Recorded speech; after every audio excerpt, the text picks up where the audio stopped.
오늘도 말씀 안에서 함께 예배하며 감사합니다. 오늘 특별히 추수감사주일 절기를 맞이해서 사도행전 말씀 차주로 넘기고요. 감사하는 것이 아니라 하는 것 이전에 되는 겁니다. 감사하는 것 이전에 되는 겁니다. 라는 말씀을 제목으로 나누고자 합니다. 교회 생활을 좀 하시면 교회의 신앙생활을 하다 보면 절기를 만나게 됩니다. 사실은 절기라는 표현은 구약적 용어죠.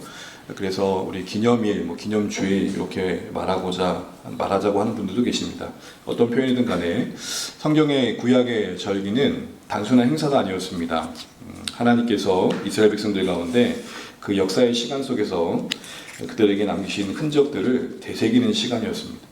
시간 속에 남긴 하나님의 은혜의 흔적들을 다시 되새기면서 동일하게 함께 하신 하나님을 바라보게 하는, 과거의 시간이 오늘의 시간이 되게 하고, 그리고 장차 맞이할 내일을 바라보게 하는 그런 모든 시간을 품고 있는 그런 의도를 갖고 있는 게 이제 절기라고 할 수 있습니다. 반복되는 이 절기의 준수는 그 안에 담긴 영적 의미들을 되새기면서 하나님과 관계를 새롭게 하는 기회로 쓰여졌습니다. 잘 알고 있는 절기 중에 하나가 여러분 이스라엘에 유월절이라는 게 있잖아요. 지금도 유월절을 지켜야 된다고 하는 이단들이 있는데, 유월절은 어떤 날입니까? 하나님의 은혜와 능력으로 애굽에 붙들려 있던 이스라엘 백성이 해방을 경험하는 그런 날을 기억하는 날이죠. 그래서 구원의 출발이 되시는, 구원의 시작이 되시는 하나님께 감사의 고백을 드리는 절기입니다. 이런 절기를 준수하면서 크게 두 가지의 유익을 누리게 됩니다. 무엇보다도 함께 예배하는 다음 세대들에게 신앙이 자연스럽게 점수되는 거죠. 앞서 말씀드린 것처럼 유월절을 진행하게 되면 어린 양을 잡습니다. 그러면 요만한 아이들이 묻겠죠. 엄마, 아빠, 저 어린 양은 뭐길래 저렇게 잡는 거예요? 저 피는 왜 뿌리는 거예요? 라는 질문 속에서 자연스럽게 과거의 이야기, 하나님의 이야기를 전하게 되고, 그 가운데 신앙의 이야기들이 나누어지게 되는 것이죠. 또한 절기는 무엇보다도 우리의 인생의 근본적인 연약함에 참 유익을 줍니다. 여러분, 어제 아침에 뭐 드셨어요? 지금 딱 떠오르지 않으면 다 똑같죠. 뭐 드셨어요? 기억나세요? 안 먹으셨나요? 지난주 설교 제목 기억나시나요? 안 묻겠습니다. 망각이 우리의 삶의 사실 연약함이죠. 물론 어떻게 보면 복이기도 합니다. 온갖 것들 다 기억하면 그 얼마나 피곤해요. 근데 잊어버려서 너무 잊어버리죠. 제가 요즘 그렇습니다. 분명히 저기서 여기까지 건너왔는데 와서 왜 왔는지를 모르는 거죠. 그럴 때가 있죠. 잘 망각해요. 또 어떻습니까? 처음 마음을 끝까지 지키기가 어렵죠. 소위 타성에 빠지기가 쉽습니다. 습관화되기가 쉬워요.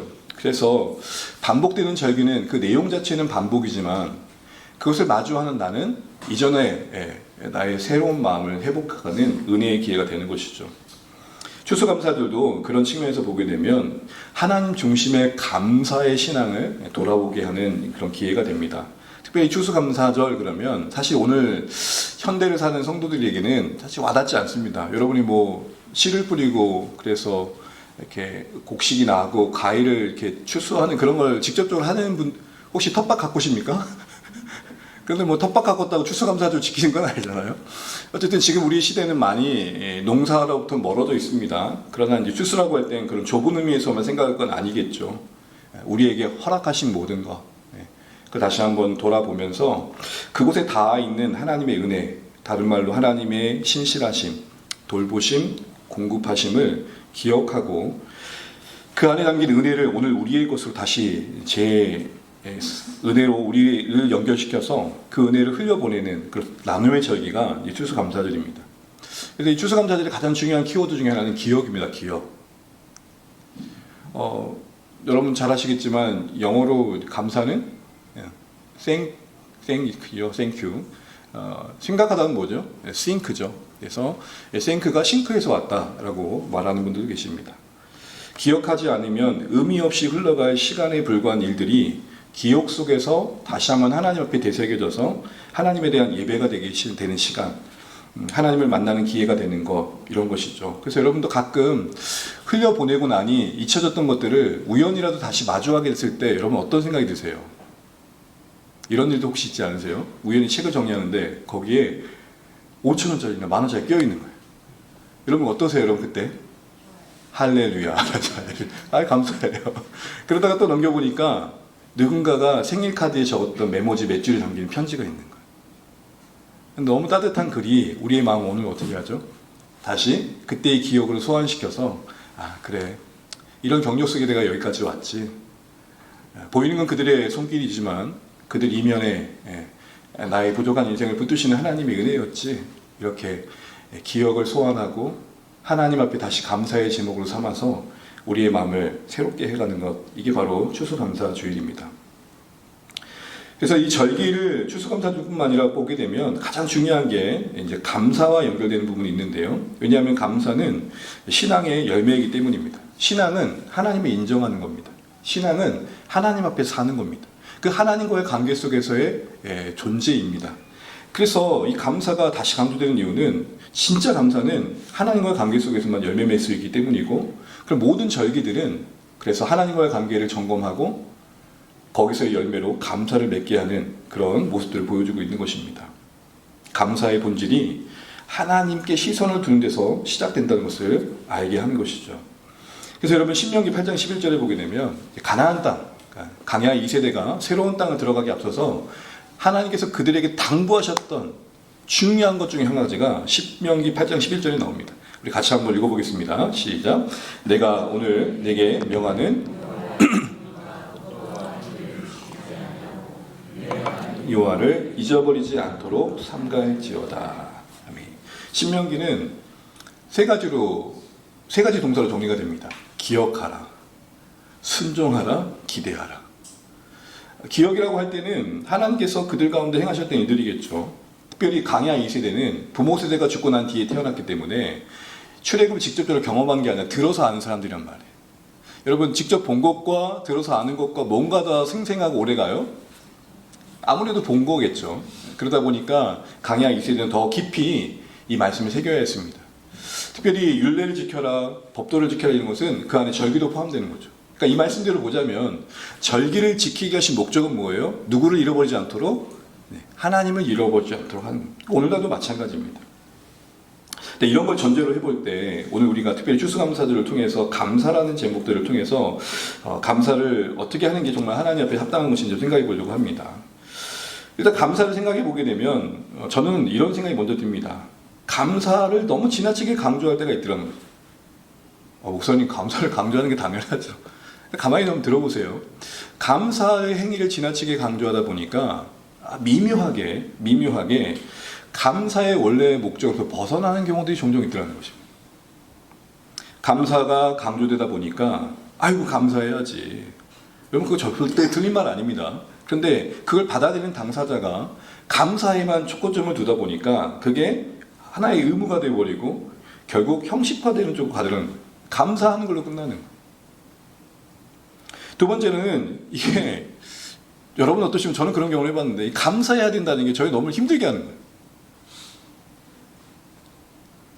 감사해야 된다는 그 당위성이 제 안의 슬픔과 고통을 채 풀어내지 못하고 어떤 압박감으로 다가오는 거예요. 또 제가 목사잖아요. 목사니까 여러분 앞에 어떤 모습을 많이 보여야겠어요? 투덜투덜하는 목사가 좋으세요? 할렐루야 하는 목사가 좋으세요? 그러니까 제가 힘든 거예요. 어디다 투덜투덜해요 제가. 무슨 말이냐면 감사해야 되는 건 절대 틀린 말이 아닌데 그게 우리 가운데 각자의 상황 속에 적용될 때 다 다를 텐데 각자가 하나님 앞에서 충분한 슬픔을 고백하고 털어내고 때로는 원망도 하는 시간들 속에 감사의 방향으로 가는 건 옳지만 당장 그것을 생략한 채 나는 힘들고 현실은 너무 버거운데 감사로 나를 옥죄울 때가 있더라는 거예요. 그게 진짜 감사할까? 또한 이 감사가 신앙의 안에서 너무 아름다운 덕목이 되다 보니까 어느새 그 감사로 자기의 어떤 신앙적인 의를 내세울 때가 있던 거예요. 나는 감사할 줄 아는 사람이에요 라는 게 명예가 돼버리는 거죠. 그리고 그것이 어느새 자기 신앙적 만족이 됩니다. 그래서 각자가 하나님 앞에서 그 각자의 양심을 따라 하는 거기 때문에 제가 판단할 건 아닌데 감사의 제목을 계속해서 적어하는 것 자체도 각자가 정말 하나님께 은혜가 있어서 하는 건 문제가 안 되겠지만 마치 숙제하듯이 그 체크리스트 적어가듯이 하는 건 또 아닌 것 같다는 생각을 해보게 되는 거죠. 물론 우리가 어떤 의무에 우리를 묶어두고 기꺼이 하고자 하는 마음이 부족한 우리를 하나님 앞에 맡기는 훈련 차원에서는 할 수 있을 것 같은데, 한번 가만히 생각해 보면 그게 너무 지나쳐서 나도 모르게 거기에 나를 붙들어 맬 때가 있는 것 같습니다. 또한 감사가 어떤 복받은 어떤 조건이 될 때가 있습니다. 감사해야 복받습니다. 여러분 맞아요? 틀려요? 아니에요? 감사해야 복받죠. 근데 복받기에 감사하는 건 아니겠죠. 어떻게 흘러간지 아시겠죠? 자꾸 신앙이 수단화되는 거예요. 그래서 하나님과의 관계의 감사가 하나님을 더 사랑하는 방향으로 가는 계기가 되는 게 아니라 거래적인 조건이 되는 거예요. 하나님 이렇게 내가 감사했는데, 아시죠? 이게 뭐예요? 전문용어로 give and take예요. 여러분 누군가에게 선물을 줬을 때 그분이 저희 다음에 나에게 선물을 다시 줄 걸 기대하고 주세요? 아니면은 그냥 드리는 거에 만족하세요? 진짜 그러지 마세요. 안 그러시잖아요. 저만 그런가요? 저는 드리고 난 다음에 물론 저도 드리는 순전한 마음을 갖지만 나중에 또 뭔가 give and take는 아니더라도 받았으면 하는 마음도 사실 인간적으로 갖잖아요. 그게 하나님과 관계 속에서 우리에게 나올 수 있는 부분이라는 것이죠. 그러다 보면 감사가 자꾸 억지스럽게 진행되게 되고 어떤 조건이 되고 수단이 되다 보니까 진짜 감사로도 멀어집니다. 마치 여러분 비유니까 이해해 주십시오. 여기에 이제 나무가 있는데 여기다가 꽃을 심는 거예요. 이렇게 꽃을 인공꽃을 사와가 조화를 사와가지고 심어요. 보기에는 꽃처럼 보이죠. 이 가지가 스스로 뿌리에서 양분을 얻어가지고 가지로부터 과지까지 뻗쳐나가는 양분을 힘입어서 그 꽃을 내는 것과 어떤 게 진짜 꽃이에요? 요즘은 조화가 진짜 꽃 같을 때가 있더라고요. 보면 조화인데 진짜 꽃일 때가 있어요. 그런 의미에서 여러분 우리는 뿌리의 양분을 힘입어 무르익어가며 그 가지에 맺힌 열매의 감사를 추구할 필요가 있다는 것입니다. 앞서 말씀한 것과 대비해 본다면 어떤 행동화되어지고 의무화되어진 형식화의 내용이 아니라 은혜에 대한 반응이 감사해야 됩니다. 슬픔을 무시하는 외면하는 그런 어떤 차원이 아니라 오히려 그 슬픔을 간직하면서도 그 슬픔 속에 함께 하신 하나님을 볼 줄 아는 게 감사죠. 감사하고 있는 나에 초점이 있는 게 아니라 감사를 가능케 하신 하나님께 초점을 두는 게 중요하다라는 것입니다. 또한 감사하면 복을 받는다는 게 다 틀린 말은 아니겠지만 더 근본적으로 우리에게는 감사 자체가 복이 되어야 합니다. 내가 감사할 수 있는 심정을 품게 된 것, 내가 감사하게 된 것 그 자체가 감사가 되어야 진짜 감사에 가까워져 가게 된다는 것이죠. 이미 나는 더 받아야만 감사하는 자리에 있지 않고 이미 충분한 은혜를 받은 자로서의 감사를 품는 것입니다. 이처럼 감사는 행위 이전에 우리의 어떤 내면과 존재의 안에서부터 하나님을 바라보는 가운데 흘러나오는 열매들이어야 한다는 거죠. 그래서 저는 이걸 표현하고 싶습니다. 감사는 하는 것 이전에 되는 것이다. 된다고 할 때는 우리가 피동적인 존재가 되는 것이고 결국 이 감사의 의미는 바꿔 말하면 저에게 감사는 하나님을 바라봅니다. 이 시간 이 상황을 바라볼 때 신앙적인 지식으로는 감사해야 된다는 걸 알아요. 그렇게 해서 감사할 수도 있어요. 그런데 아직은 마음이 이 상황에 대해서 감사할 준비가 안 됐어요. 그때 우리가 추구할 감사는 뭐예요? 감사를 할 수 있도록 은혜 주신 하나님을 바라보는 게 감사라고요. 그런데 우리가 감사해야 된다는 것만 매이게 되면 그 감사의 행위 자체가 감사가 될 때가 많아요. 감사하자 결심해서 시작되는 감사가 아니고 정말 하나님을 깊이 묵상하고 그 하나님께서 우리에게 주시는 은혜 안에서 나의 하나님과의 관계가 깊어져 무르익어 가는 가운데 내 안에 어떤 머무는 어떤 향기와 같은 게 감사여야 한다는 거죠. 우리의 삶의 여정을 통해서 그렇게 감사의 인생으로 빚어가시는 하나님의 인도하심을 받아가는 그 하루하루가 우리의 감사의 여정이 되어야겠다라는 것입니다. 그러니까 이걸 감사의 제목으로 삼아야지라는 어떤 마치 전리품을 취하는 자세가 아니고 나 몇 개 감사했어 라는 어떤 그런 전리품의 그런 차원이 아니고 내 성품이 감사가 되어야 합니다. 사랑하는 사람들을 바라볼 때 이해할 수 없는 현실을 바라볼 때 하나님께서 이 상황을 내게 주신 것들이 지금 납득이 되지는 않지만 왜일까? 하나님의 시선으로 바라보려고 애쓰는 그런 몸부림이 감사에 포함되어 있다. 여러분 어떠십니까? 지금 이렇게 쭉 나열드렸는데 어느 쪽에 서 계신 것 같아요? 우리는 오락가락 할 때가 많겠죠. 이거는 어디에 있다라는 데를 말씀드린 게 아니라 우리 스스로가 감사하면서도 속을 수 있다는 측면을 생각해 보자는 겁니다. 그래서 점검 차원에서 우리에게 너무나 감사의 권면으로 유명한 말씀 앞에서 좀 생각해 보자고 하는 것이죠. 여러분 다세번권에서 5장 18절에 범사에 감사를 모르신 분 없으시죠? 자, 이 말씀이 여러분에게는 어떻게 와닿으세요? 누군가 여러분에게 이렇게 하는 거예요. 아유, 성도님 범사에 감사해야죠. 이게 여러분에게 어떻게 와닿으세요? 안 와닿으세요? 저는 이게 어떻게 와닿냐면 무조건 감사해야지. 뭔 소리요? 무슨 불평이요? 감사해! 이렇게 들려요. 그럼 범사라고 할 때 내 마음이 즐겁고 기분이 좋을 때만 포함되는 게 아니잖아요. 그렇지 않는 부분도 포함되는 거잖아요. 그럼 그럴 때는 범사에 감사란 말이 앞서 말씀드린 것처럼 저에게 기꺼운 마음으로 와닿는 게 아니라 이게 뭔가 저를 옥죄일 때가 있단 말입니다. 생각지도 못했던 인생의 변수와 고통을 우리는 만날 때 이 말씀이 우리에게 무엇을 주는 걸까요? 뭘 약속해 주는 걸까요? 만약 우리가 직관적으로 느끼는 것처럼 범사에 감사란 말씀이 무조건 감사해지로 와닿고 있다면, 물론 성경이 그걸 말하고 있지 않지만 그렇게 이해되고 있다면 우리의 고통의 현실은 그 말씀이 전혀 유익이 되지 않겠죠. 진짜 오래된 영화인데요. 포스터를 보이시죠? 파괴된 사나이라고 혹시 보신 적 있으세요? 이 김명미 배우가 쓴 이분이 목사로 나옵니다. 목사로 나오는데 5살짜리 딸을 잃어버려요. 유괴를 당해요.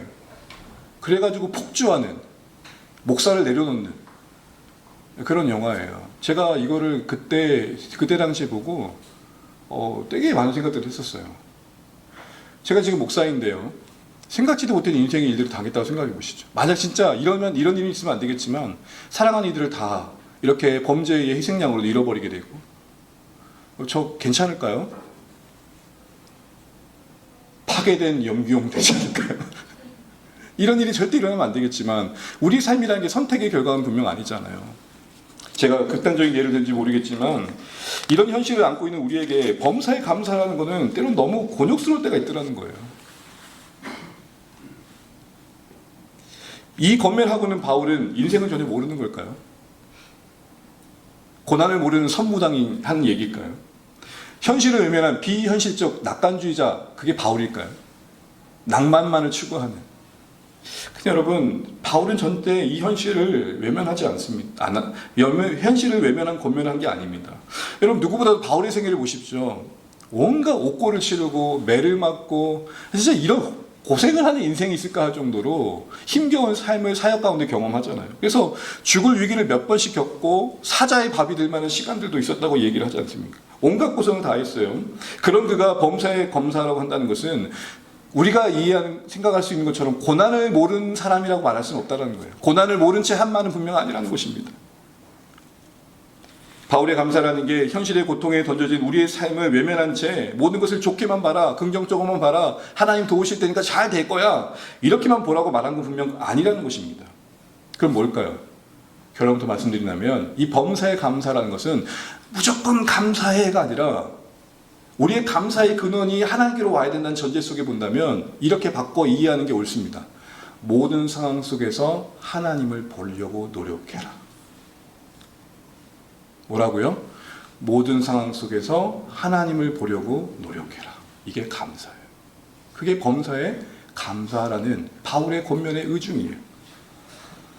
그렇게 볼 수 있는 이유는 그가 다른 서신서에서 쓰던 감사를 언급할 때 이야기를 보게 되면, 그리고 또 어떤 어려운 상황에 놓였을 때 보는 그런 이야기를 보게 되면 알게 됩니다. 먼저 빌립보서 4장 6절 한번 읽어볼게요. 시작. 아무것도 염려하지 말고 다만 모든 일에 기도와 간구로 너희 구할 것을 감사함으로 하나님께 아뢰라. 아멘. 여러분, 여기에 염려를 하지 말라고 말하면서 범사의 모든 일 속에 기도와 간구가 언급되고 있고 거기에 감사가 함께 다루어지고 있습니다. 그러니까 그에게 감사는 뭐예요? 그 염려될 만한 상황 속에서 하나님이 계시지, 하나님을 찾고 구하는 그 모든 것이, 어떤 결과를 가지고 나에게 좋은 결과가 있을 때는 감사하고 그렇지 않을 때는 어려움을 고백하는 그런 단순한 차원이 아니라는 것이죠. 그에게 감사는 기도였습니다. 빌립보서 4장 4절을 볼까요? 빌립보서 4장 4절입니다. 함께 읽죠. 주 안에서 항상 기뻐하라. 내가 다시 말하노니 기뻐하라. 빌립보서가 옥중서신이잖아요. 옥 안에 있는 바울이 옥 밖에 있는 성도들에게 대려 뭐라고 말했어요? 기뻐해라. 그러면서 뭐라고 말해요? 전제는 뭐예요? 주? 그럼 여러분 지금 바울은 옥 안에 있어요? 주 안에 있어요? 둘 다 있죠. 옥 안에 있으면서도 꼭 안에 있는 자신을 뛰어넘어 누구 안에 있음을 봐요? 감사는 뭘까요? 현실보다 더 크신 하나님 안에 있는 나를 보는. 이렇게 보면 바울은 감사라는 이야기를 할 때 범사에 감사라는 말의 의중을 무조건 감사해라는 어떤 행위의 촉구가 아니라 모든 상황 속에서 하나님을 보라고, 모든 상황 속에서 함께 하신 하나님을 인식하라고 도전하고 있는 말씀이라는 것을 알게 됩니다. 이처럼 바울의 감사는 그의 서신의 맥락에서 볼 때 상황이 좋아졌으니 고맙습니다라는 신앙의 예의가 아닙니다. 우리 보통 감사가 어느 경우로 치부될 때가 있냐면 신앙적 의례 의식이 될 때가 있습니다. 기독교인은 감사해야 되니까, 목사는 감사해야 되니까 그렇게 할 때가 있더라는 것입니다. 그러나 지금 바울은 그런 차원의 이야기를 하는 게 아니라 예의를 말하고 있는 게 아니라 예배를 말하고 있는 거예요.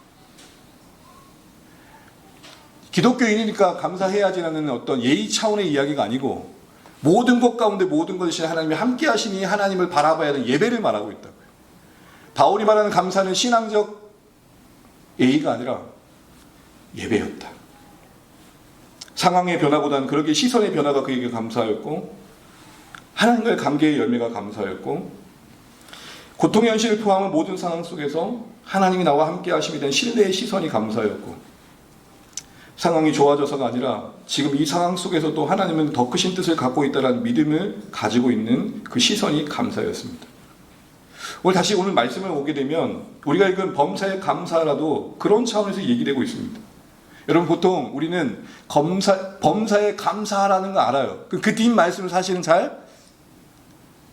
우리 그렇잖아요. 항상 기뻐하라. 쉬지 말고 범사에 끝인가요?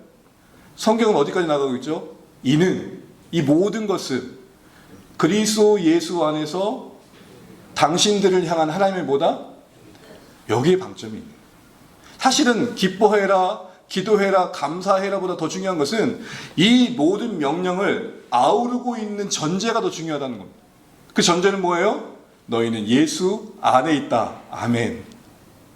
모든 주권자이신 영광의 하나님의 아들 예수 안에 하나님의 자녀된 인생이다.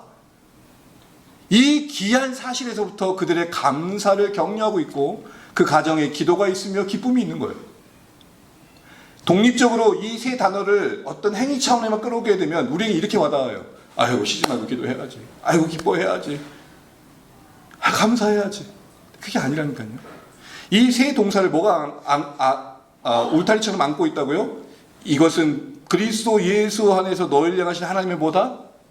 뜻이다. 근본적인 차원에서 오늘 이 말씀을 이해하도록 돕고 있습니다. 예수 안에서 하나님의 것으로 존재한다는 사실을 전제로 범사의 감사를 이야기하고 있다는 말입니다. 아니 믿는 사람이 범사에 감사했는데 감사도 안 해? 이게 아니라고요. 감사해야 될 우리 자신에게 감사의 행위를 촉구하는 말씀이 아니라 도저히 감사할 수 없는 인생들에게 네가 지쳐있는 그 자리가 너를 구원하신 그리스도 예수 안에서 허락된 삶의 일부라는 것을 보면 좋겠어. 거기서부터 너의 감사가 시작되면 좋겠어. 이런 얘기를 지금 하고 있는 겁니다. 그렇게 주목할 부분은 예수 안에서 너희를 향하신 하나님의 뜻이에요. 이것은 믿는 그 성도들을 향한 하나님의 구원의 그림이기도 해요. 하나님께서 우리에게 기대하시는 것은 이 땅에 살면서 여러 모양의 인생을 살아갈 텐데 어떤 상황에 놓이든지 간에 하나님을 신뢰하고 기대하는 삶을 살기를 원하시고 그게 감사로 표현되고 있는 것입니다. 그러니까 감사하라는 말은 단순히 감사 제목을 적어라 이 말이 아니고 어디서든지 하나님을 신뢰해라. 어디서든지 하나님을 기대해라. 왜? 너희가 그 하나님 안에 있는 인생들이다.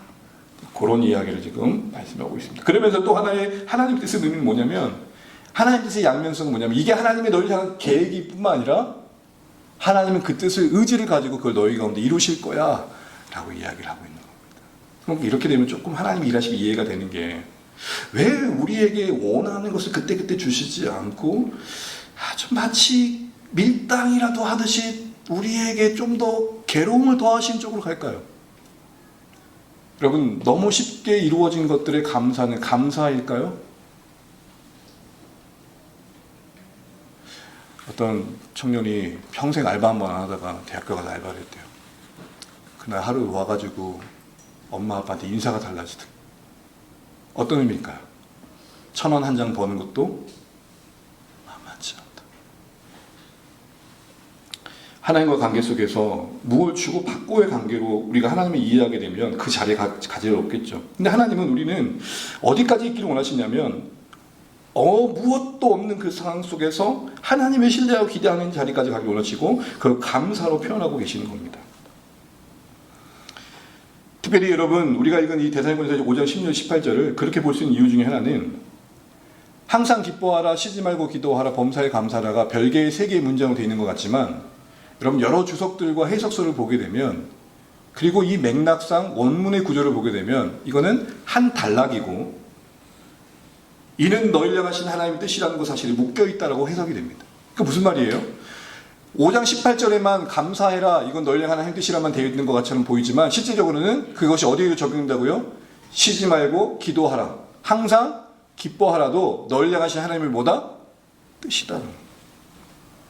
단순히 세 개의 독립된 명령이 아니라 서로 맞물려 있는, 그래서 우리의 신앙이 요구하신 삶의 패턴을 제시해주고 계시다는 것입니다.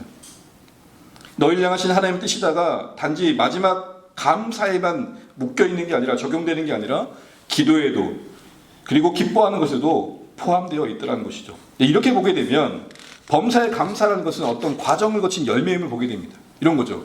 기도와 기쁨을 지난 그 열매. 이런 이해 속에서 우리는 범사에 감사하는 신앙으로 세워져 가기 위해, 다른 말에 모든 상황 속에서 하나님 안에 있는 자신을 이해하고 마주한 현실들을 하나님을 기대하는 마음으로 바라보는 그 감사의 방향으로 나아가기 위해서 우리에게 필요한 두 가지를 16절, 17절 동에 배우게 됩니다. 그 첫 번째는 항상 기뻐하는 겁니다. 여러분, 이 말을 들을 때 어떤 느낌이 오세요? 항상 기뻐해라, 항상 미소를 잃지 말아라, 이걸까요? 제가 신학교 다닐 때 웃음기만 좀 지나면, 아니 전도사님 항상 기뻐하라고 했는데 표정이 뭐예요? 아니 성적 그 따위로 나왔는데 기뻐할 수 있겠어요? 아니 여러분, 표정이 이그러지면 그 기쁨이 없는 겁니까? 그러니까 항상 기뻐하라고 우리는 어디서 이렇게 해요? 항상 웃어야 된다. 그럼 여러분, 성경에 울라는 말은 어떻게 이해해야 됩니까? 여기서 그럼 항상 기뻐하라는 게 뭘까요? 오늘 여러분 의미를 칼치 이해하시면 좋겠어요. 항상 기뻐하라는 것은 항상 웃어라, 웃음기를 잃지 말아라, 이게 아니고, 아까 뭐와 연결된다고요? 이것이 그리스도 안에서 너희를 향하신 하나님의, 이것과 묶어서 생각해 보면 기뻐할 내용이 그리스도 예수 안에서 확인되어야 된다는 거예요. 그것을 항상 너의 기쁨으로 붙들라는 거예요. 하나님께서 예수 안에서 성도들에게 항상 기뻐하시길 바라는 그거 잃지 마라가 뭐예요? 항상 기뻐하라. 다시요, 신자된 우리에게 예수 안에서 너희를 향한 하나님의 뜻이라고 하면서 기뻐하라고 말씀하실 때는 우리의 형편과 조건과 상함에 의해서 일희일비하는 그런 차원의 기쁨이 아니고, 하나님 안에서 우리가 기뻐하길 원하시는 그곳에 너도 같은 마음으로 기쁨을 지키면 좋겠어, 그걸 너의 기쁨으로 삼으면 좋겠어, 어느 때나. 그게 항상 기뻐하라, 이 말인 것입니다. 예수님께서 제자들에게 항상 기뻐하라고 하셨던 게 뭐였어요? 누가복음 10장 20절 같이 한번 읽어볼까요? 시작. 그러나 귀신들이 너희에게 항복하는 것으로 기뻐하지 말고 너희 이름이 하늘에 기록된 것으로 기뻐하라 하시니라. 여러분, 항상 기뻐하라면 다 기뻐해야죠. 그런데 오늘 예수님은 기뻐해야 될 것이 있고 기뻐하지 말아야 될 것들이 있다 그래요. 여러분, 예수님의 이름으로 귀신이 쫓겨난 거 기뻐해야 될 일입니까? 아니면 기뻐하지 말아야 될 일입니까? 기뻐해야 될 일이죠. 왜 근데 기뻐하지 말라 그러죠? 가만히 보십시오. 누구에게 항복한 것을 기뻐하지 말라고요?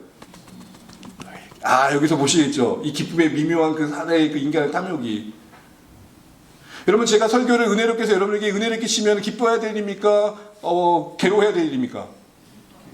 근데 저는 기뻐하지 말아야 할 일이에요. 왜요? 이걸 통해 내가 뭐예요? 무슨 말씀 이해되시겠죠? 그러므로 항상 기뻐하라는 말은 뭐예요? 하나님 편에서 볼 때 신자들이 늘 품고 있어야 할 그 기쁨, 그거 언제든 뺏기지 않았으면 좋겠어. 그럴 때 감사가 나오는 거야. 이렇게 하는 거예요. 만약에 우리의 조건과 상황에 기쁨이 붙들려 있다면 그 조건과 상황이 상실되었을 땐 기쁨은 없는 거겠죠. 그러면 항상 기뻐하라는 것은 적용될 수 없는 거예요. 다시 말하자면 항상 기뻐하라 이 말은 하나님 편에서 신자된 우리에게 예수 안에서 약속하신 그거를 너희들이 기쁨으로 삼으면 좋겠어.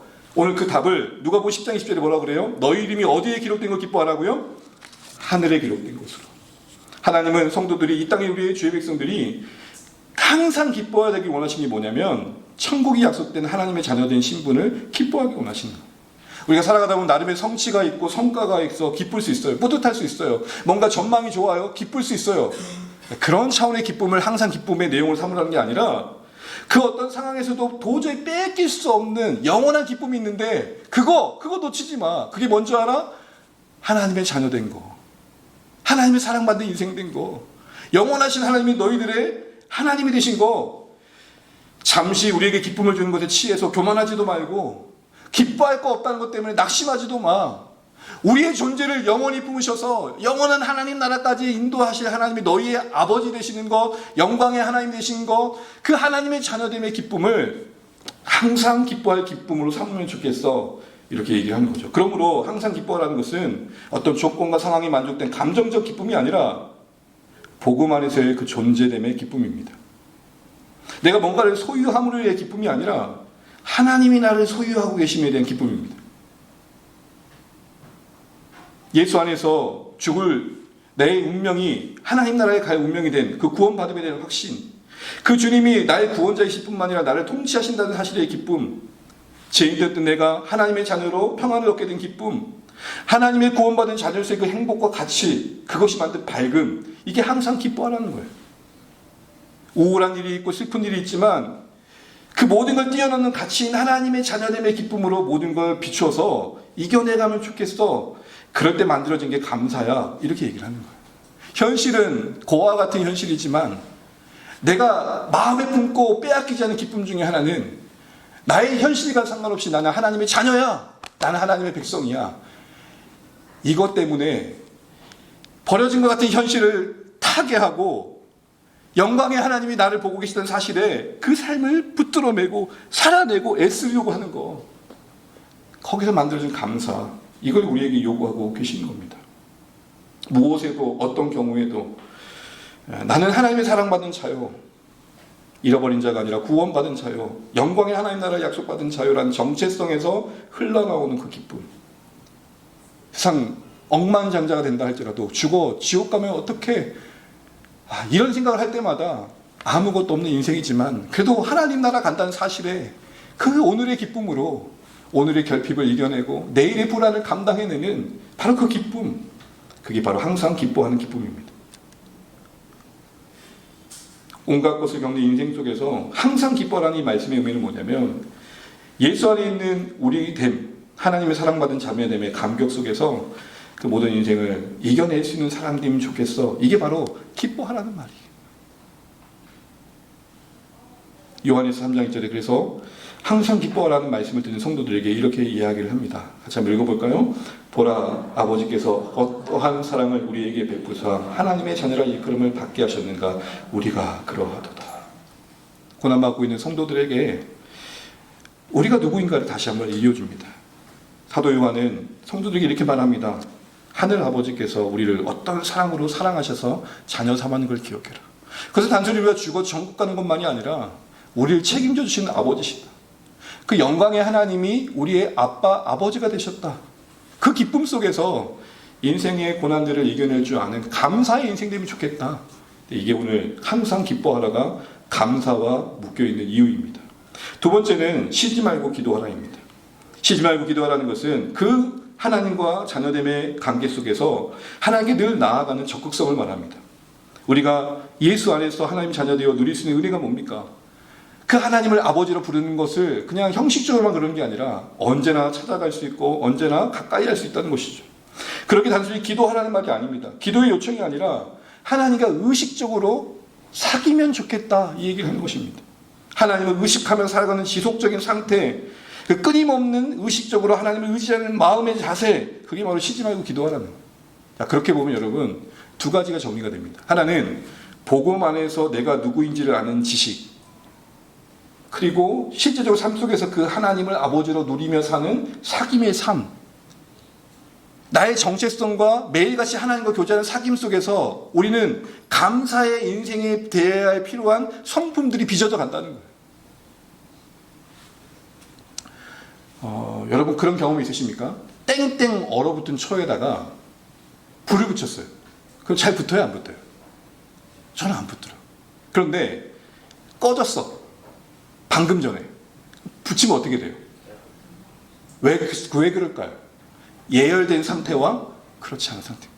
마치 우리가 매일같이 나는 하나님의 자녀로서 사랑받고 있는 자라는 의식, 그 하나님과 날마다 교제하는 사귐이 현실 속에 내게 무엇을 도움을 주지 않을지 몰라도 내 존재를 날마다 말랑말랑하게 만들어서 갑작스럽게 다가오는 일들의 쿠션이 되게 한다는 겁니다.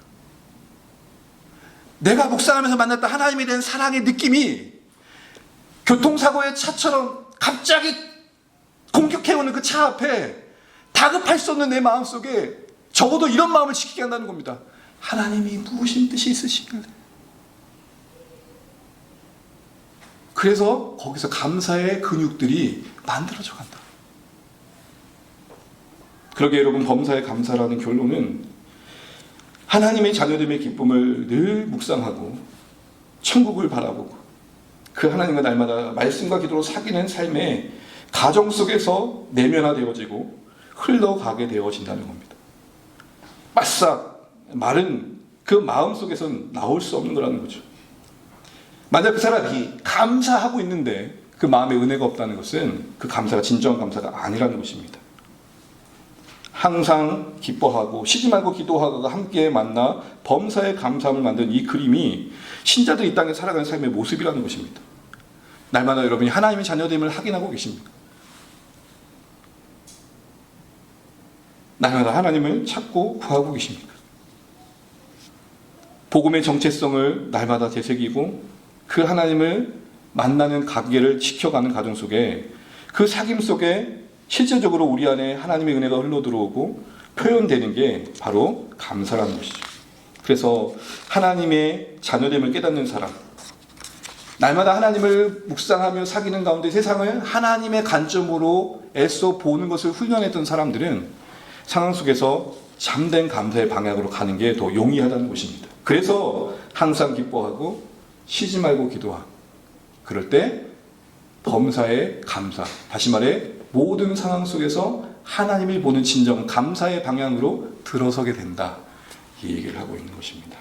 결국 감사는 상황과 조건의 결과가 아니라 하나님께 속한 자로서의 다져진 그 내면화된 하나님의 묵상과 하나님의 자녀됨이 된 기쁨에 축적된 은혜가 상황에 대응하는 그 결과로서 그 존재의 반응인 거죠.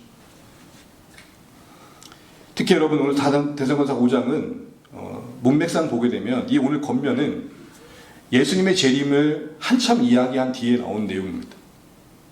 무슨 말일까요? 진짜 종말론적 신앙이 뭐냐? 세상이 다 좁고 그냥 교회 안에 앉아서 주구장창 예배만 하는 게 아니라 허락하신 삶을 부르신 그곳을 하나님 자녀됨의 기쁨 속에 하나님 의지하면서 감내해 가는, 그래서 그 감내 속에 감사를 만들어내는 그런 인생이 종말론적 인생의 참된 모습임을 보여주고 있는 것입니다. 정말 그러니까 마지막 날 주의 오심을 기다린다고 세상 모든 일 제껴놓고 어딘가 수동 같은 데 들어가가지고 세상과 단절한 그런 삶을 말하는 게 아니라는 것이죠. 다시 말해 항상 기뻐함과 쉬지 않는 기도 속에 하나님의 사귐 속에 하나님을 응시하는 시선은 우리 안에 감사의 열매를 맺게 되고 결국 그 삶은 주님이 다시 오실 날에 주님께서 보실 때에 복되다 하는 삶의 현장이라는 것입니다. 사랑하는 주 안의 가족 여러분, 감사는 나무가 열매를 맺듯 하나님과 관계의 뿌리 속에서 자연스럽게 맺혀져 가는 것입니다. 그것이 항상 기뻐하라는 것으로, 쉬지 말고 기도하라는 것으로 표현되고 있는 것입니다. 우리 하나님의 자녀로서 하나님이 우리를 영적으로 추수하셔서 하나님의 소유됨에 대해서 감사함이 있으십니까? 기쁨이 있으십니까? 이 기쁨이 없이는 진짜 하나님에 대한 감사가 쉽지 않다는 겁니다. 하나님의 아버지로서 나를 이렇게 책임져 주시고 있고 돌보고 계시는 것을 누가 고백하겠습니까? 바로 하나님을 아버지로 진짜 인정하는 자녀들만 할 수 있겠죠.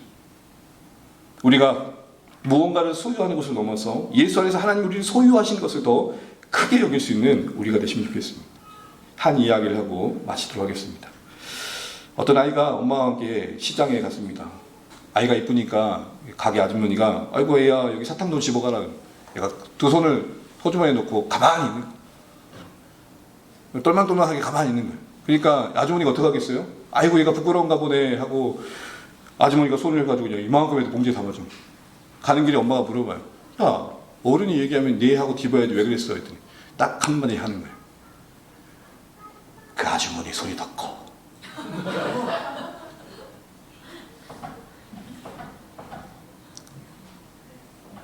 우리가 인생 속에 집을 수 있는 거 얼마나 집으시겠어요? 자녀됨의 기쁨이 뭘까요? 그게 왜 항상 기쁨이 될까요? 내가 얻어내는 것보다 내가 하나님의 품 안에서 사는 게 더 큰 거니까. 더 많은 걸 담을 수 있으니까. 더 영원한 것을 담을 수 있으니까. 당장의 이익에 발빠르게 반응해서 얻어지는 그때그때의 일희일비하는 인생이 아니라 내 인생의 아버지께서 내게 허락하신 생명과 삶을 돌보시고 책임지시는 그 여유와 넉넉함 속에 때로는 나눌 줄 알고 배려할 줄 알고 이삭이 우물을 내어주듯 쉼없이 양보하는 끝에 하나님은 끝내 더 채워주시는 더 큰 걸 경험하는 이런 복된 생애로 우리를 부르고 계시다는 겁니다. 사랑하는 주안의 가족 여러분, 감사는 지어짜는 게 아니라 하나님께 흠뻑 적셔 마주하는 상황에 그 존재가 자연스럽게 응답하는 겁니다. 감사해야지. 감사는 체면이 아니고 심리적 설득이 아닙니다. 하나님을 가만히 묵상하다 보면 나 같은 죄인이 뭘 하고 나를 참 삼아주셔.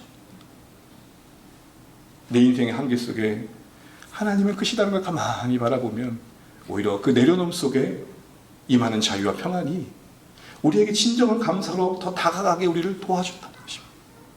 기억하십시오. 감사는 전리품이 아니라 하나님을 만난 인생의 성품입니다. 존재입니다. 그 안에 가득한 하나님이 현실 속에 응답하는 것입니다. 우리 이걸 아시고 진짜 감사 인생이 되기 위해서 해야 될 게 뭐겠습니까? 하나님을 더 깊이 묵상하십니다. 자녀됨이 기쁘셔야 돼요. 그리고 나를 아버지로 보신 하나님 앞에 늘 나가는 게 쉼 없으셔야 돼요. 필요할 때만 나가고 그때 생각날 때만 찾는 분이 아니라 여러분 매일 삶 가운데 찾으셔야 돼요. 그런 가운데 뜻밖의 모든 상황들 속에 우리는 내가 의식해서 만든 감사가 아니라 그 존재 속에서 향기를 뿜듯 나오는 감사를 보시게 될 것입니다.